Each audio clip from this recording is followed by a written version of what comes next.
Bismillahirrahmanirrahim. Assalamualaikum warahmatullahi wabarakatuh.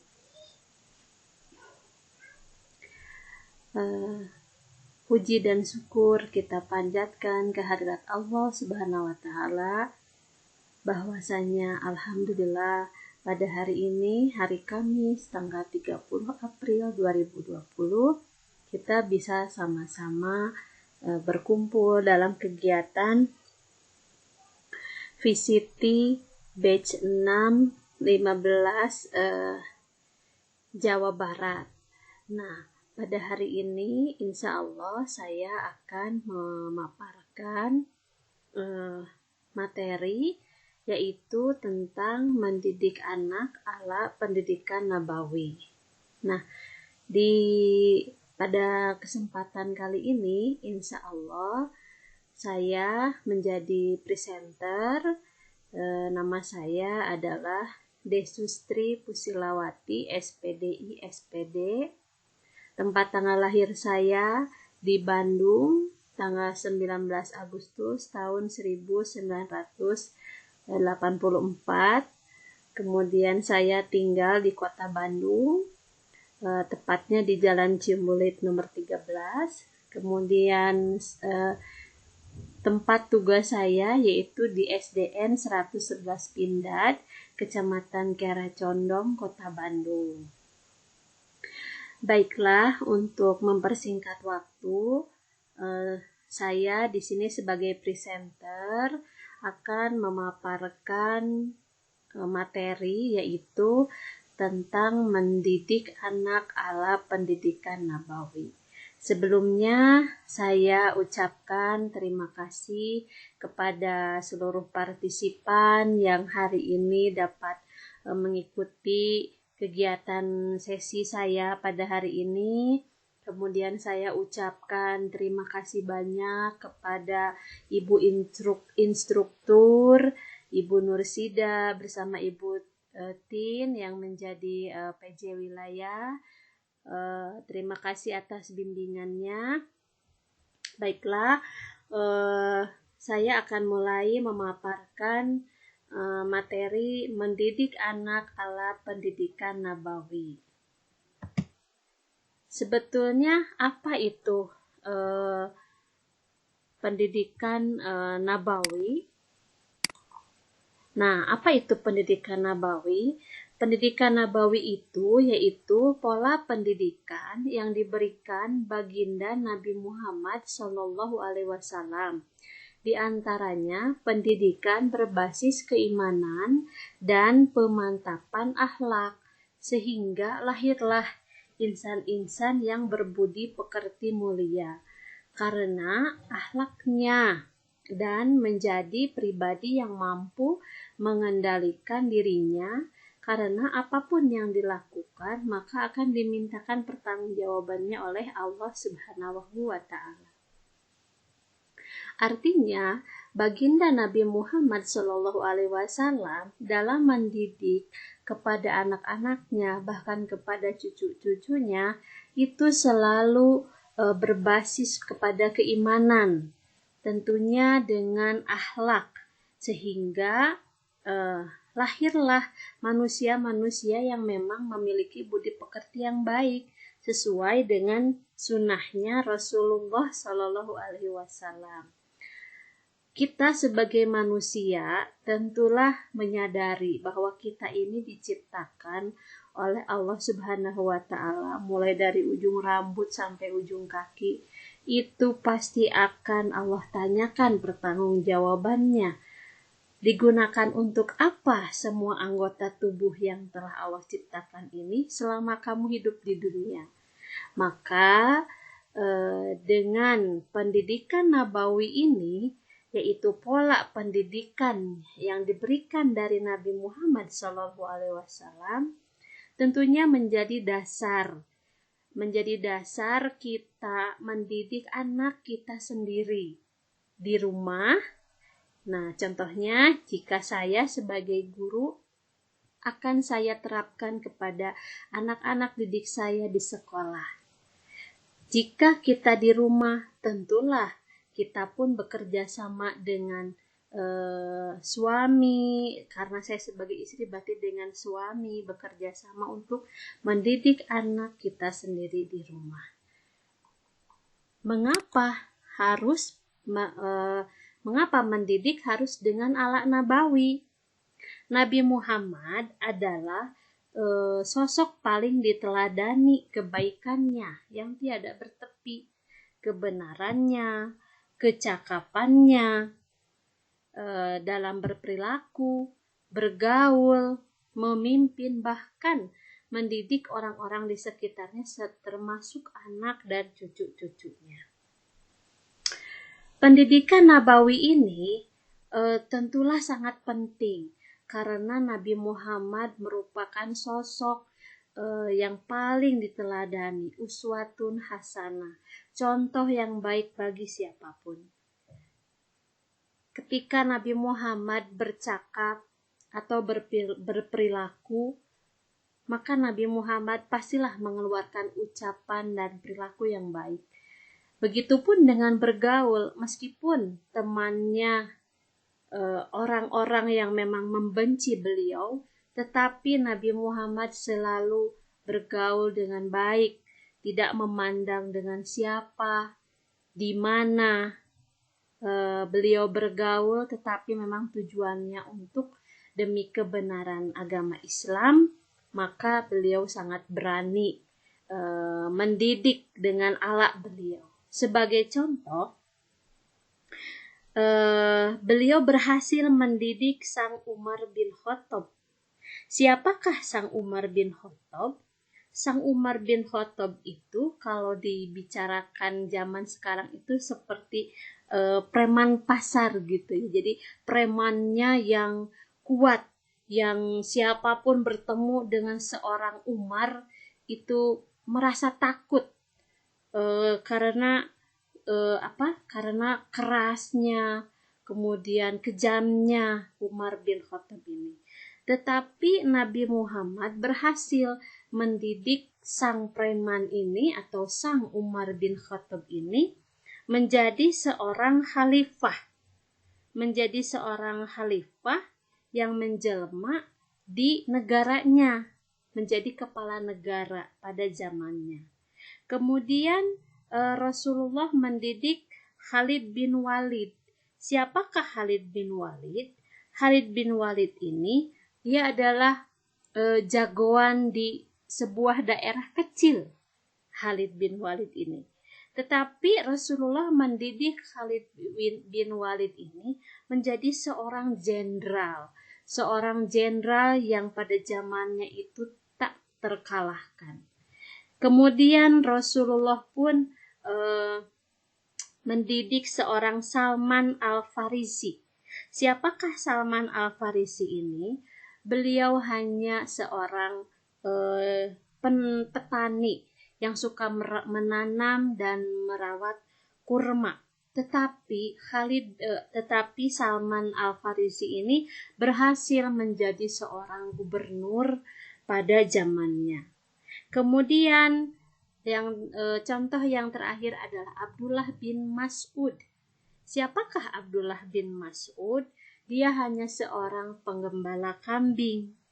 Penggembala kambing adalah Abdullah bin Mas'ud, yang mana beliau menjadi seorang ahli tafsir pada zamannya. Nah, kita lanjutkan. Lalu apa saja aspek-aspek pendidikan nabawi? Aspek-aspek pendidikan nabawi ini tentunya yang pertama adalah ibadah. Kemudian yang kedua muamalah, ada juga akhlak, adab beribadah, dan adab aktivitas duniawi yang mudah. Dalam konteks ibadah, pendidikan berbasis keimanan, Baginda Nabi Muhammad SAW memulai pendidikan dengan dasar pondasi keimanan yang kuat. Keimanan yang kuat ini dirasa menjadi jalan yang akan mengantarkan manusia menjadi pribadi-pribadi yang mampu mengendalikan diri, serta menjadi pribadi-pribadi yang percaya bahwa apapun yang ada di muka bumi ini akan selalu dipertanggungjawabkan oleh Allah Subhanahu wa taala. Diminta pertanggungjawabannya oleh Allah Subhanahu wa taala. Sehingga dengan keimanan yang kuat dalam segi ibadah, dalam segi muamalah ini, maka akan memancarkan sifat-sifat yang baik, contoh seperti Rasulullah, yaitu jujur, amanah, dan penuh tanggung jawab. Kemudian dalam aspek akhlak, selain berdasarkan keimanan yang kuat, Baginda Muhammad Shallallahu Alaihi Wasallam senantiasa mendidik sahabat-sahabat di sekeliling beliau dengan pemantapan akhlak. Akhlak merupakan suatu elemen penting pada pembinaan umat bagi Baginda Muhammad Shallallahu Alaihi Wasallam. Hal ini senantiasa beliau sampaikan, selalu disampaikan di setiap khutbah-khutbah yang beliau lakukan, yaitu menekankan kepada keutamaan berakhlak yang baik. Penguatan akhlak ini selalu beliau perintahkan kepada setiap sahabatnya. Kemudian dalam setiap aktivitas keseharian yang beliau Nabi Muhammad lakukan sebagai bukti bahwa mendidiknya Rasulullah kepada para sahabatnya itu dengan dicontohkan oleh Nabi Muhammad itu sendiri. Makanya pendidikan akhlak yang dilakukan oleh Nabi Muhammad SAW berhasil kepada setiap sahabatnya, sehingga lahirlah insan-insan yang berbudi pekerti mulia. Karena memang kelak akhlak mulia ini yang digunakan Rasulullah dalam mendidik kepada para sahabatnya, kepada orang-orang yang memang ditemuinya, itu akan menjadi modal awal setiap manusia untuk meraih kesuksesannya di masa yang akan datang. Kemudian adab beribadah, adab aktivitas duniawi yang mudah. Adab beribadah di sini bermacam-macam. Kita fokus kepada adab beribadah kepada anak-anak didik kita. Pendidikan nabawi ini memang lebih ditekankan kepada seorang ayah. Seorang ayah yang akan mendidik anaknya dengan cara pendidikan nabawi. Namun tidak kalah pentingnya peran seorang ibu di rumah dalam pendidikan nabawi ini. Ketika ayah mencontohkan, hendaknya ibu pun memberi contoh dan mendukung kegiatan yang dilakukan oleh ayah ketika mendidik anaknya melalui pendidikan nabawi. Kita mulai dengan adab beribadah keseharian di rumah sebagai dasar anak dalam mengenal ibadahnya kepada Allah Subhanahu wa taala. Yang pertama adalah adab membaca Al-Quran. Adab membaca Al-Quran ini hendaknya kita selalu memohon perlindungan kepada Allah Subhanahu wa taala dari setan yang terkutuk. Tentunya kita selalu membaca ta'ud. Kemudian ketika kita akan memegang mushaf Al-Quran, hendaknya dalam keadaan suci. Apalagi kita ingin membacanya. Maka ketika pada zaman dahulu, pribadi saya sendiri memegang Al-Quran tersebut, tidak bisa semena-mena kita memegang Al-Quran. Karena merasa kita harus menghormati. Al-Quran itu sangat-sangat kita hormati dengan cara memegangnya harus dengan keadaan suci, kemudian membawanya dengan cara disimpan di depan dada, berbeda dengan membawa buku tulis atau buku cerita. Kita tanamkan kepada anak sejak dini bagaimana cara menghargai dan menghormati Al-Quran sebagai kitab umat Nabi Muhammad Shallallahu Alaihi Wasallam kitabnya agama Islam yang diturunkan oleh Allah Subhanahu wa Ta'ala. Ini adalah adab membaca Al-Quran yang pertama. Kemudian, adab yang kedua adalah adab ketika masuk masjid. Adab ketika masuk masjid, maka hendaklah mendahulukan kaki kanan ketika masuk dan mendahulukan kaki kiri ketika keluar dari masjid. Untuk apa? Karena hal ini bertujuan agar anak dan diri kita pribadi yang memberikan contoh kepada anak menghormati dan mengetahui bahwa kita akan masuk ke rumah Allah, yaitu masjid. Masjid adalah tempat ibadahnya Nabi Muhammad atau tempat ibadahnya para umat muslim. Masjid itu. Jadi kita sebagai umat Islam harus selalu betul-betul menghormati ketika kita akan masuk masjid. Biasakan kepada anak untuk selalu memberitahu dan selalu memberi contoh bahwa, nak, ayo ketika kita masuk masjid hendaklah mendahulukan dulu kaki kanan untuk masuk. Maka dari itu tidak lupa pula selalu membaca doa. Doanya adalah Allahumma ftahli abwaba rahmatika. Artinya, ya Allah, bukakanlah bagiku pintu-pintu rahmatmu.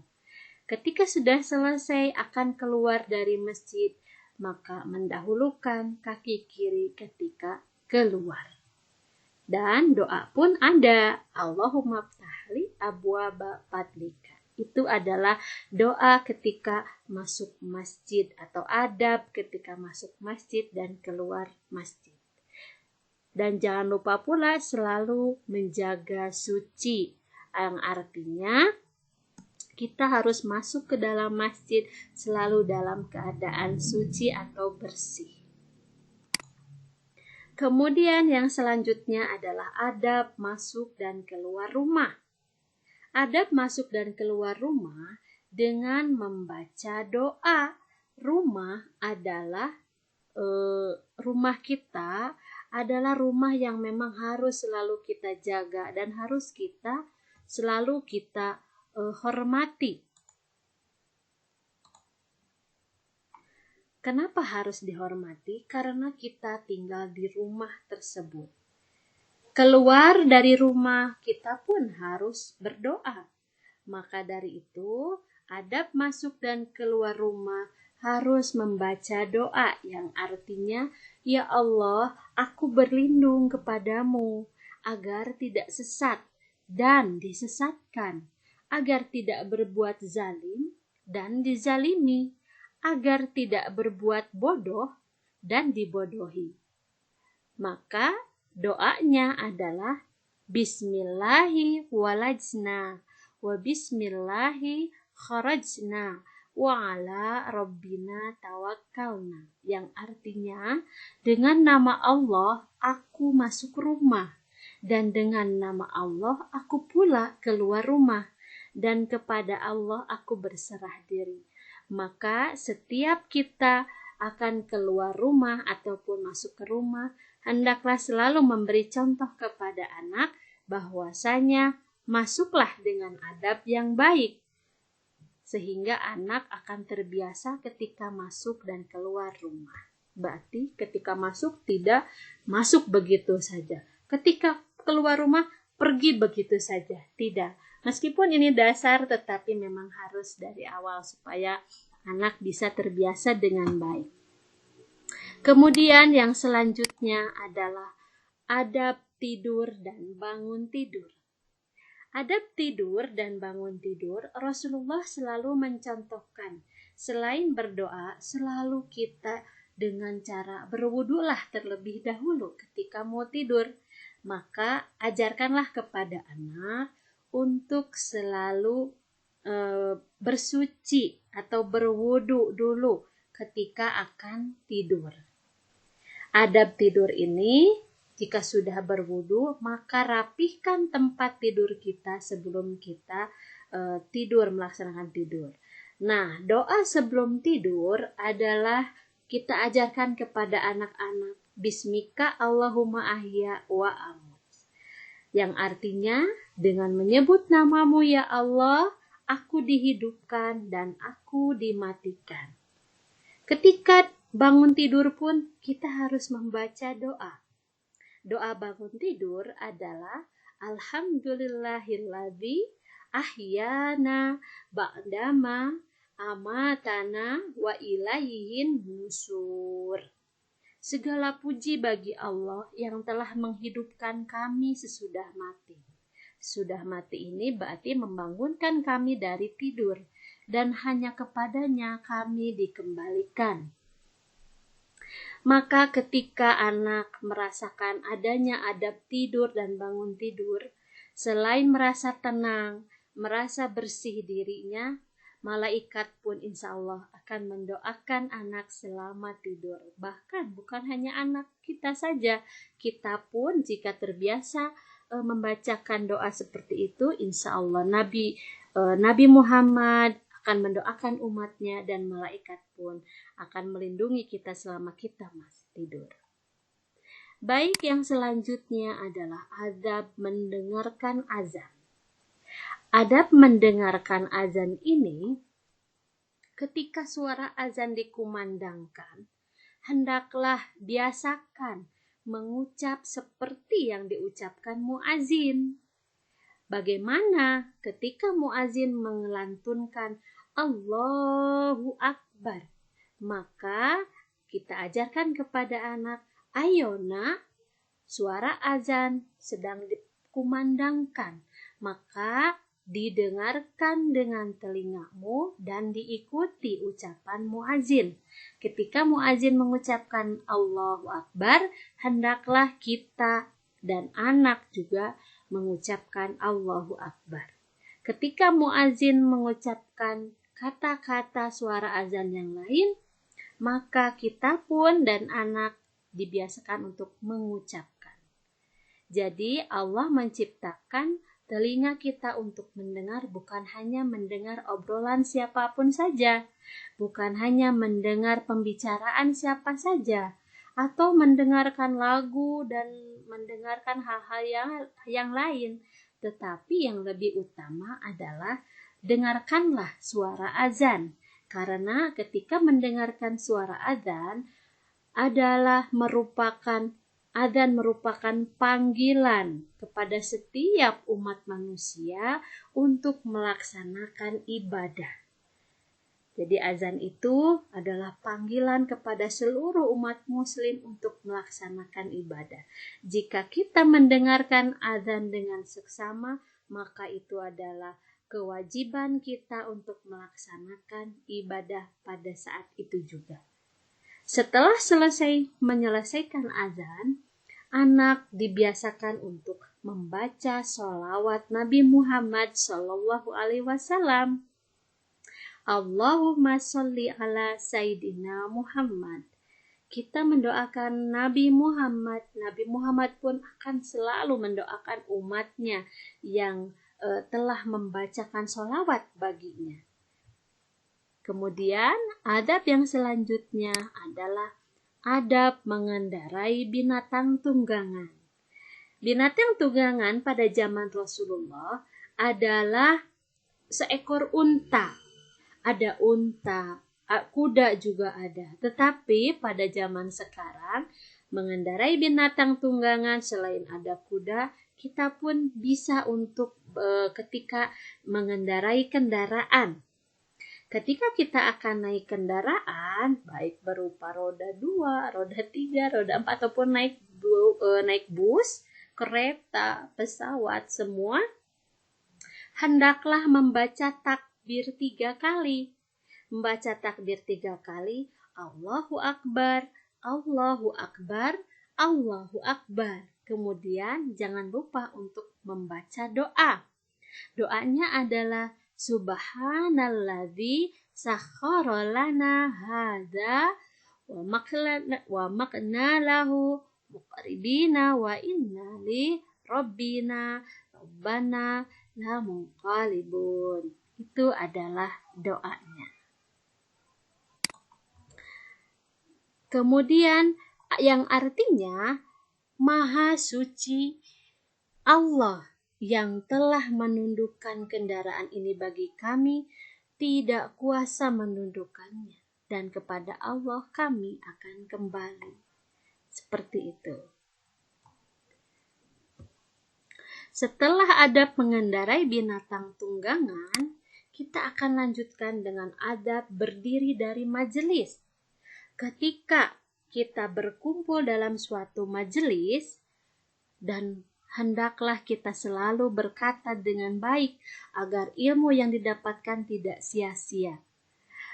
Seorang ayah ketika membawa anak ke masjid dengan ada kegiatan majelis atau pengajian, ingatkan kepada anak untuk selalu duduk dengan baik dan mendengarkan dengan baik dan tidak berkata yang sia-sia. Jika setelah selesai anak dalam kegiatan duduk di majelis, maka hendaklah anak berdiri di majelis tersebut, kemudian tidak lupa untuk berdoa.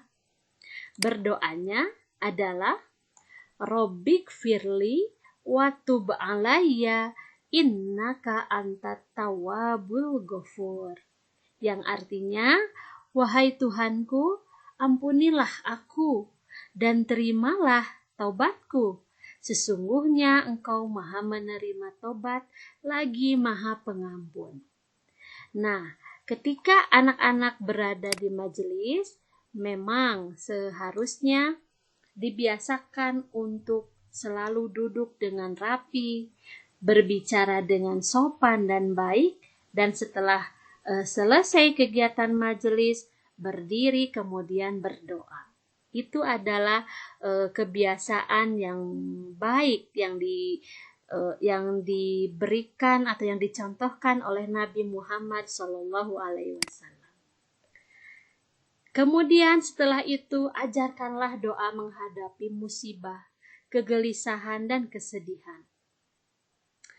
Mengapa demikian? Karena ketika kita menghadapi sebuah musibah, menghadapi hati yang gelisah dan sedih, maka kita tanamkan kepada anak bahwa dalam hatinya itu tidak sendiri, tetapi ada penciptanya, yaitu Allah Subhanahu wa Ta'ala, sehingga anak merasa bahwa kita harus berlindung kepada Allah dan bersandar kepada Allah, selalu meminta pertolongan kepada Allah, baik dalam masa lapang maupun masa sempit, untuk selalu meminta perlindungannya. Hendaklah ketika membaca doa dibacakan Inna lillahi wa inna ilaihi raji'un. Allahumma la ya'til hasanatu illa anta wa la yadhhabu bisyai'ati illa anta wa la haula wa la quwwata illa billah. Yang artinya, sesungguhnya kami milik Allah dan sesungguhnya kami akan kembali kepadanya. Ya Allah, tiada yang mendatangkan kebaikan-kebaikan selainmu, dan tiada yang menghilangkan kejahatan-kejahatan selainmu pula. Tiada daya dan upaya serta kekuatan selain dengan Allah. Itulah doa menghadapi musibah, kegelisahan, dan kesedihan. Dari sekian banyak adab ibadah yang telah Rasulullah ajarkan kepada anaknya, para sahabatnya, sehingga sampailah kepada kita yang kita akan ajarkan kepada anak-anak kita serta anak didik kita. Maka ajarkanlah anak dengan cara yang tidak hanya berupa teori saja, namun disampaikan dengan dipraktekkan langsung di depan anak, sehingga anak melihat contohnya langsung. Maka anak akan merasa, oh benar, ternyata saya sedang dituntun, saya sedang dibimbing ke jalan yang baik oleh orang tuanya atau oleh guru-gurunya. Meskipun anak memang terkadang agak susah, tetapi kita harus selalu memberikan contoh kepada anak sedikit-sedikit, tetapi dengan seiringnya berjalannya waktu, maka anak akan terbiasa. Anak akan terbiasa melakukan tanpa merasa terbebani atau tanpa merasa anak jenuh dan tidak suka. Makanya ketika kita mengajarkan kepada anak dengan adab atau dengan mendidik ala pendidikan nabawi ini, buatlah anak menjadi menarik, buatlah anak menjadi senang melakukannya, sehingga timbullah di diri anak ini menjadi akhlak dan karakter yang alami yang dimiliki oleh anak. Karena akhlak dan karakter yang dimiliki oleh anak ini yang muncul secara alami itu merupakan ikatan yang sangat baik dengan adab Rasulullah SAW. Karena Rasulullah pun tidak pernah memaksa musuh atau memaksa sahabatnya, memaksa orang-orang yang ada di sekelilingnya untuk selalu beribadah atas kehendaknya, tetapi sedikit demi sedikit maka lama-lama seiring dengan berjalannya waktu akan terbiasa dan akan melaksanakan dengan baik dengan hati yang ikhlas dan senang. Nah, dengan pendidikan ala nabawi ini merupakan sunnah dan adab dari Rasulullah SAW. Dan hal ini adalah merupakan amalan fardu dan wajib, sehingga jika kita melakukannya, kita akan termasuk kepada golongan orang-orang yang soleh dan yang memberi manfaat kepada orang tua, kepada sesama, kepada guru, kepada rekan-rekan kita. Maka dari itu, ketika kita mengajarkan pendidikan seperti ini, Allah akan melihat bahwa kita secara tidak langsung kita sedang melaksanakan sunnahnya dari baginda Nabi Muhammad Rasulullah Shallallahu Alaihi Wasallam. Baiklah, materi yang saya paparkan pada sesi ini pada kegiatan VCT batch 6 Jabar di kelompok 15C ini sudah saya sampaikan. Mudah-mudahan dengan pemaparan materi seperti ini dapat memberikan manfaat kepada rekan-rekan, kepada teman-teman semua, bahwasanya mendidik ala nabawi ini tidaklah begitu sulit. Tetapi jika kita ajarkan dengan terbiasa, dengan seiringnya waktu berjalan, maka insya Allah akan menjadi terbiasa. Oleh sebab itu, mungkin dari pemaparan hari ini saya cukupkan sekian. Terima kasih yang sudah melihat atau melihat pemaparan saya sampai saat ini. Maka dari itu, akhirul kalam saya ucapkan terima kasih banyak. Wassalamualaikum warahmatullahi wabarakatuh.